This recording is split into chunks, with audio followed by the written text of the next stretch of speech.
ఎక్కడి నుంచో వేరే ప్రదేశం నుంచి వచ్చిందట ఒక పిల్ల కప్ప, ఒక చిన్న కప్ప ప్రవహించే వాగులో ఒక బండ కిందకి. అప్పటికి చాలా కప్పలు దాని కింద ఉన్నాయి. ఆహా, ఇక్కడ నా కప్ప సోదరులు ఉన్నారని వచ్చి కూర్చుంది ఆ కప్ప. చక్కగా గలగల నీళ్లు ప్రవహిస్తూ ఉన్నాయి. ఆ కప్పలన్నీ పిచ్చాపాటి మాట్లాడుకుంటున్నాయి. ఆహా, ఈ సంభాషణలు బాగుంది, ఇదేదో బాగుంది అనుకుంటూ వచ్చి కూర్చుంది ఆ క్రొత్తగా వచ్చిన కప్ప. ఈలోపు పిడుగుపాటు లాంటి సౌండ్ వచ్చింది. ధన్మని ఎగిరిపడింది ఈ కప్ప. చచ్చిపోయినరా బాబోయ్ అని ఎగిరిపడి వెనక్కి చూస్తే మిగిలిన కప్పలన్నీ అసలే ఫీలింగ్ లేకుండా మౌనంగా అలా కూర్చుండున్నాయంట. ఇంతలా సౌండ్ వచ్చింది. నీకు వస్తానే ఉంది ఆ సౌండ్, పట పట పట మోగుతానే ఉంది. అయ్యంతే ఉన్నాయి. చిరునవ్వు నవ్వుకుంటా.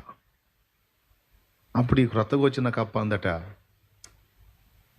అంతలా సప్పుడు వస్తుంటే ఆ మిన్ను విరిగి మీద పడిద్దా అన్నట్టు ఉంటే అసలు ఏంటి, ఏ ఫీలింగ్ లేకుండా ఇంత ప్రశాంతంగా ఎలా ఉన్నారు మీరు అందట.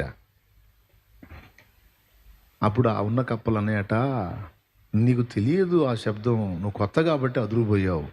అతను వస్త్రాలను శుభ్రం చేసే చాకలి. ఏంటి, రోజు ఈ టైం వస్తాడు, ఆయన ఏదో ఆయన బాదుకొని వెళ్ళిపోతాడు. అర్థమైందా? ఆ బాధుడు సౌండ్ అది. ఆయన బాధడానికి వచ్చినప్పుడు మనం కదలకుండా కూర్చుంటే చాలు, అస్సలు ఇక ఇబ్బంది ఏమి ఉండదు మనకి. ఇక ఆయన సమయం వరకు ఆయన బాధి పోతాడు. ఆయన పోయినాక మన వ్యవహారంలో మనం ఉండొచ్చు. ఆ బాధుడు స్టార్ట్ అయిన కాసేపు మనం మౌనంగా ఉంటే చాలు అని క్రొత్త కప్పకి జ్ఞానోపదేశం చేశాయట. ఇప్పుడు నేను చెప్పింది ఏమర్థమైంది మీకు? ఇప్పుడు ఆ చాకలు ఎవరు? నేను. ఆ సీనియర్ కప్పలు ఎవరు?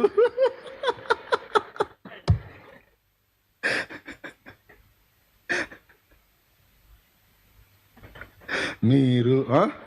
ఎగిరిపడ్డ కప్ప ఎవరు? కొత్తగా వచ్చిన వాళ్ళు.